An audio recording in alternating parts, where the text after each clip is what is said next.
Section 5, Pre-Assembly. In this section, you will do a test buildup of the rotating assembly. It will not include the piston rings or a rear main seal for the crankshaft. You will also install the camshaft, cylinder heads, and valve train for one cylinder. At this point, all of your components should be either refurbished, new, or thoroughly cleaned. The block is the basis of your buildup. The decks, cylinders, and main bores should all be at spec. The pistons should be clean or new, and the rods should be at spec on both the big and small ends. All of the crankshaft journals should have been inspected and possibly reground. The camshaft and lifters should have passed inspection or be new, as well as the timing set. The cylinder heads and all related valve train components should also be clean, refurbished, or new. For the pre-assembly, you'll want to have the head and intake gaskets, as well as the oil pan and valve cover gaskets nearby. You'll also need to have your main, rod, and cam bearings ready for when we install their related components. The first thing to do is test fit the camshaft into its bearings. Click now if you own a cam bearing tool and want to see some details on how to put them in yourself. Most of you would have had your machine shop install the cam bearings already. Once the bearings are in place, we can get ready to put in the camshaft itself. Before the cam goes in, make sure that all the oil holes in the bearings line up with the oil feed holes in the block. All you need is a paper clip or something small like that. If any of the bearings don't line up with the oil holes, they're going to have to be pulled out and repositioned. When all your bearings check out, let's slide the cam in. Put some engine oil on the bearings and smear it evenly over the entire surface. Go ahead and put some oil on the journals of the camshaft as well. When you slide it in, take your time and be really careful. It's almost impossible to get a cam all the way in without making a few light scratches. Just don't make any big gouges in the soft metal of the bearing. The key to getting it in smoothly is to constantly spin and jiggle it a little bit as it slides in place. When you get to the last set of lobes, reach inside the block and steady the rear as it slides in. You can also reach in the hole in the back where the cam plug was before. Now spin it by hand and make sure that it rotates freely. If it's stuck or feels like it's catching really badly, just keep spinning it a few times. Then carefully pull the cam out and look at the surfaces of all the bearings in the block. If you see any shiny areas or darker spots that look like metal was rubbing on metal, you're going to have to scrape at those high points with a bearing scraper. That'll make it so the cam doesn't have such a tight fit. After you scrape some of those high points off the bearing, you'll have to reinstall your cam and check it for smooth rotation. When the cam fits and rotates nicely, then leave it in place and put the block back in its stand. Don't try and do this by yourself. Save your back. Get some help lifting from a friend or with a hoist. Now that the cam is in, let's turn the block upside down. The main journals of the crankshaft for this motor were cut 10/1000ths of an inch undersized, so we got main bearings that are 10/1000ths oversized. Before you open them, double check your new parts labels to make sure that they're the correct sizes. Wipe out the saddles of the block and then press your bearings into place by hand. There's a groove in the bearing saddle of the block and a tang on the back of the bearing. The tang should fit into the alignment groove in the block. Don't hammer on the bearing. You should be able to press all of them in by hand. It's a simple process. You just push on both sides alternately to seat them. Keep in mind, the bearing halves that you put in the block will be the ones with the oil feed holes in them. It's a good idea to check that the oil holes in the block line up with all the holes in the bearings. When you're all set, just put a drop of oil on each bearing and wipe it thin and evenly. You really don't want to lay a crankshaft on totally dry bearings. Every engine has one main journal that will have a thrust bearing installed in it. This bearing is the one that will limit the forward or backward movement of the crankshaft in the block. Make sure to wipe some oil on the thrust surface of the thrust bearing as well. The crank will be rubbing on the thrust face of the bearing at these 2 points. Now grab the crank and clean off any dust that might have collected on the journals. Just like before, get some help if you need it, and then gently set the crank into the block. Next up is a critical measurement. We need to check the actual clearance between the crank journals and the bearings. Right now, we're only going to deal with these 3 main journals. Make sure the crank throws, which are these parts of the crankshaft, are out of the way so that your crank sits in like this. That will allow us to install these 3 main caps with our checking tool and still be able to tap on the bolts to remove the caps without possibly disturbing or rotating the crank. You'll see why in a second. Usually you can look up the main bearing clearance specs in your repair manual. Clevite supplies green plastic gauge with all of their engine kits. It measures from 1 to 3 thousandths of an inch clearance. You want to cut these strips the same width as the main journals of your crank. Don't tear them with your fingers. You could flatten the strip and get a bad reading. You should use scissors. When you open the wrapper, you'll see a little sliver of plastic. That's the tool. Lay one strip on each of the tops of the main journals of the crank. Clean the caps and install the lower bearing halves. Remember, the block is upside down now, and the lower halves are the ones that go in the caps. They're the ones that don't have the oil holes. It's helpful to use a little touch of petroleum jelly. If you wipe it really thin on the bearing where it's going to touch the plastic gauge, it'll help keep the plastic gauge from sticking to the bearing. As you put the caps in their places, follow any stampings that you made during the disassembly so you don't mix anything up. And if you need to tap on the caps to get them to seat, then be very careful not to tap too hard. If you do, you might squish the plastic gauge just a bit, and that would give you a false reading. Every bolt that goes on the engine should have some kind of lubricant on it before it goes in. For this procedure, the main cap bolts get engine oil on the threads. When all the bolts are in and hand tightened, you'll need a torque wrench to finish tightening them to whatever spec is listed for your main caps. There are many different kinds of torque wrenches available. It doesn't matter which style torque wrench you use. There is one common rule though. You should never simply set the wrench to the full torque spec and tighten the bolt in the first pull. The right way to use all torque wrenches is to work up to the full torque spec in at least 3 equal increments. For example, the engine specs for this block say that these bolts should be torqued to 70 foot-pounds. First, we set the wrench to 20 pounds and torqued all the bolts. Then we set the wrench to about 45 pounds and torqued again. The settings don't have to be exact thirds, just in the ballpark. Then set the wrench to the final 70 foot-pounds and finish it off. If you have 4-bolt mains, do the inner bolts first, then the outers. Be careful while you're torquing. You can't bump the crankshaft or rotate it at all, or the readings on the plastic gauge strips will be screwed up. Now that you have them all torqued, go right ahead and unscrew them. Again, be very careful not to hit the crank with a tool or bump it with your hand. When the bolts are fully unscrewed, lift them up and alternate taps on them to pop off the cap. With the caps out of the way, you'll see the squished plastic gauge stuck to the main journal, or maybe most of it will be on the bearing that's in the cap. Get the wrapper and hold it up to the squished plastic gauge. One of the stripes should be close to the width of the squished plastic gauge. This particular journal measured just a hair under 2 thousandths. That's right where we want it. After these first few are done, you could clean off the plastic gauge. Don't worry about getting it all off completely. Plastic gauge will dissolve in oil. Now you can rotate the crank so that the other throws are out of the way and repeat the process for the rest of the journals. The rear main is no different. After you torque in 3 increments, you're ready to pull them and check the last clearances. If everything checks out with the main bearing clearances, pull the crank out, but keep it nearby. How about we get some lubrication on the bearings? Now carefully lower the crank right back in. You're going to get real good at handling the crank because it's going to come out and go back in a few more times. Of course, the bearing shells and the caps will get some oil too. If you need, refer to the marks that you stamped on the caps to make sure that the right ones go in the right place. This time around, torquing the caps is a much quicker process now that you can just spin the crank throws out of your way. Torque all of the regular main caps first. Whichever cap has the thrust bearings in it will get torqued last. When you get to the cap with the thrust bearing, before you torque it, you need to seat the bearing. Lay a hammer or a block of wood against the crank flange on the back and smack it with another hammer. Never directly hammer on a crank. The force of striking the crank will line up the lower and upper thrust bearing shells.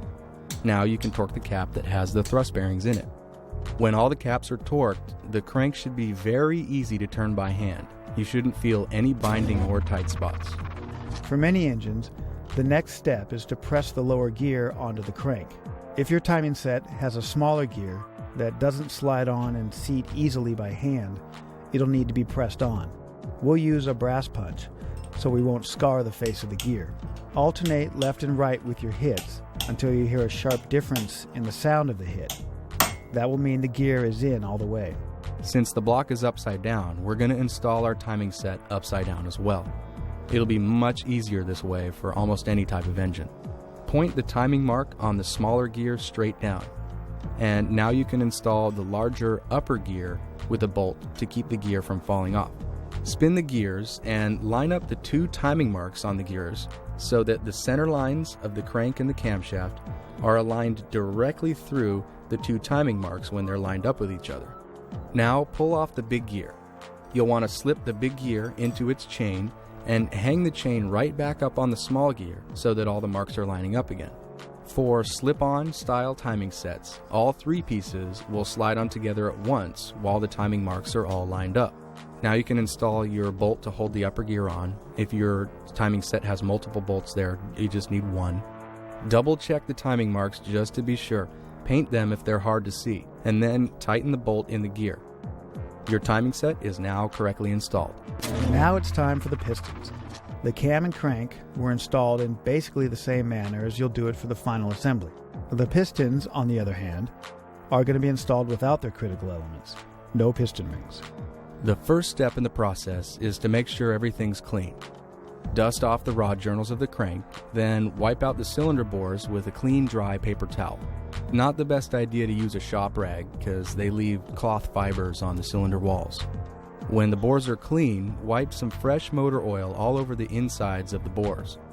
It doesn't have to be much, but it should cover all of the surfaces of the cylinder walls. Do this for both sides of the block. Now spin the crank so the furthest forward rod journals are facing up. For what we're about to do, you need to disable the rotation of the crank. You could either pinch the flange of the crankshaft with some vice grips and then tie or tape the pliers to the engine stand or some other part of the engine, or you could install your flex plate or flywheel and disable its rotation however you like. This is meant to lock the crank in place so you don't have to worry about it spinning and ruining the plastic gauge that you're about to install in the connecting rods. When the crank is set, get your pistons together. If you like, you can label the tops with the numbers of the cylinders and an arrow that points towards the front of the engine. All pistons have some type of notch or marking that indicates which side of the piston is meant to face towards the front of the engine. There's two types of wrist pins that could hold the pistons to your rods.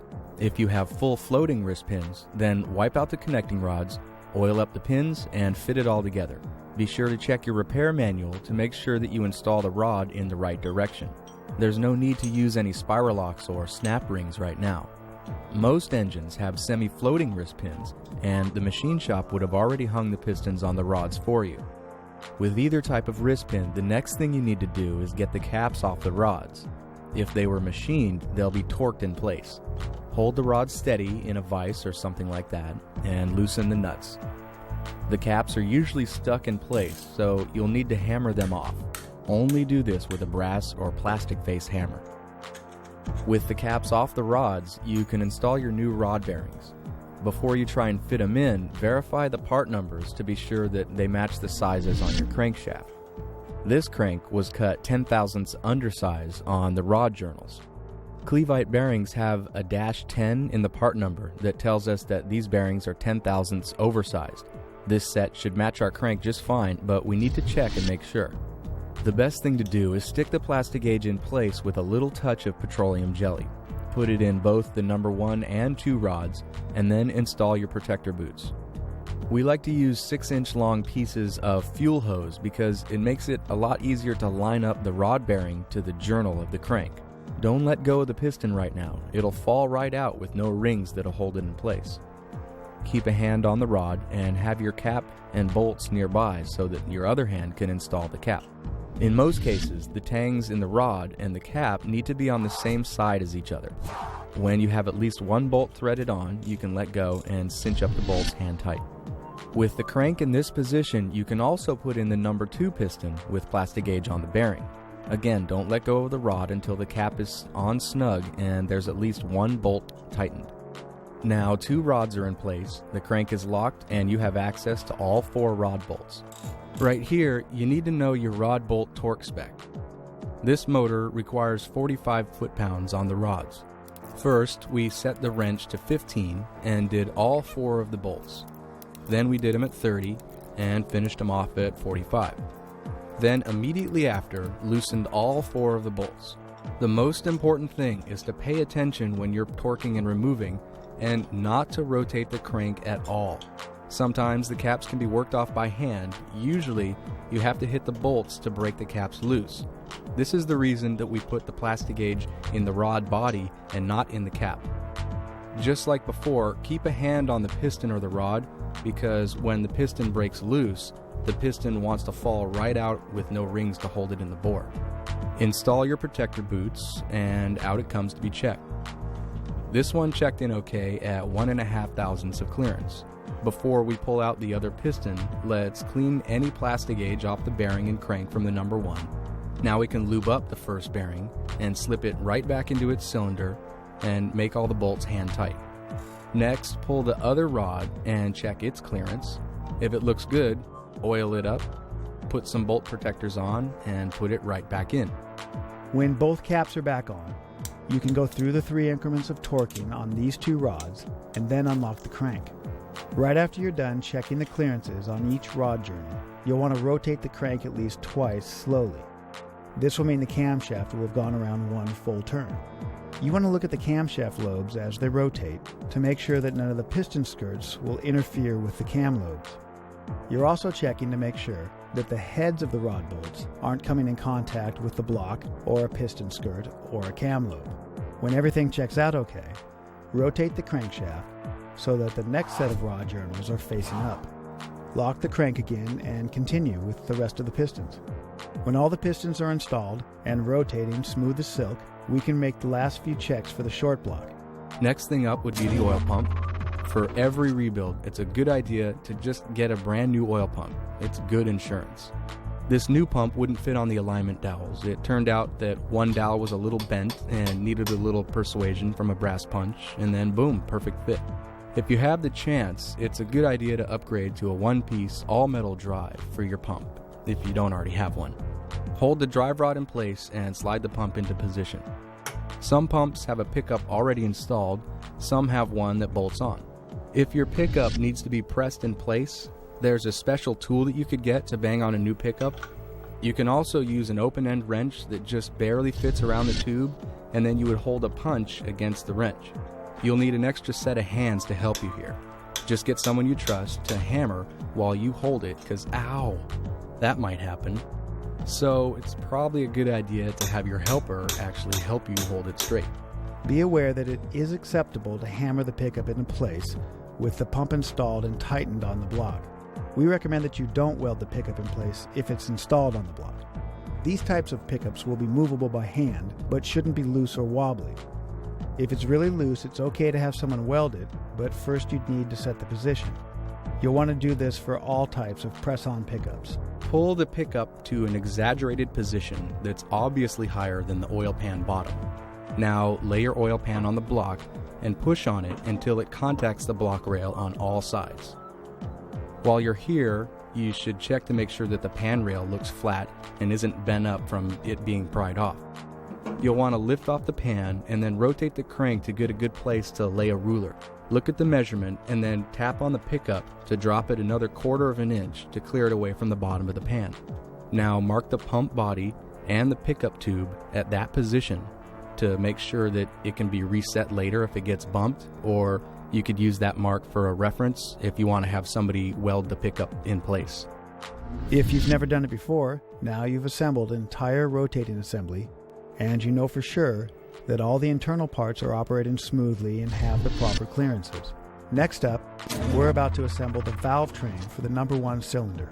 When it's all together, we're going to check to make sure that the camshaft isn't opening the valves too far. If the valves are pushed open too far, they'd be in danger of coming in contact with the piston. To do this check, you'll need to follow one of 2 different scenarios. The scenario you follow will decide what type of lifter you'll need to use for the test.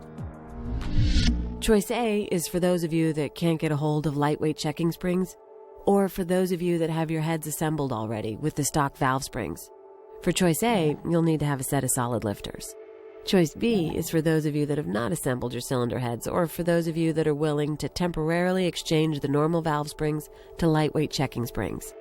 For choice B, with lightweight springs, normal hydraulic lifters can be used.